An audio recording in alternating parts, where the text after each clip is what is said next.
Indian Defence Acquisition Council has cleared the issuing of Request for Proposal or RFP for Indian Navy's mega deal for procurement of 6 submarines under Project 75I, worth over 45,000 crore rupees.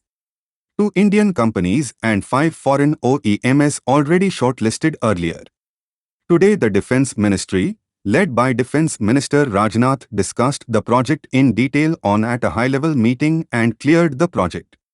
The project named P-75 India has been in the making for a long time now and would be the successor to the Scorpene or Kalvari class submarines being built at the Mazago Dockyards Limited in partnership with France. The Navy has already identified and cleared Mazago Dockyards and Larsen and Toubro as the strategic partners that can tie up with 5 global manufacturers including French Naval Group, German TKMS, South Korean Daewoo, Spanish Navantia and Russian Rosoboron Export, sources said.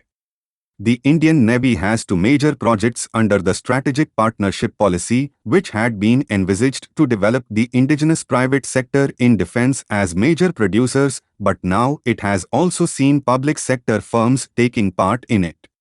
As per the requirements stated by the Maritime Force, it wants the submarines to be equipped with heavy-duty firepower as it wants the boats to have at least 12 land attack cruise missiles along with anti-ship cruise missiles. Sources said that the Navy has also specified that the submarines should also be able to carry and launch 18 heavyweight torpedoes in the sea. Compared with the Scorpene, the firepower required in the next line of submarines is many times more than what is being put on the Scorpenes, which have the heavyweight torpedoes and the Exocet surface-to-surface missiles as their main weapons.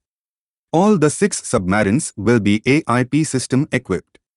Thank you everyone for watching this video.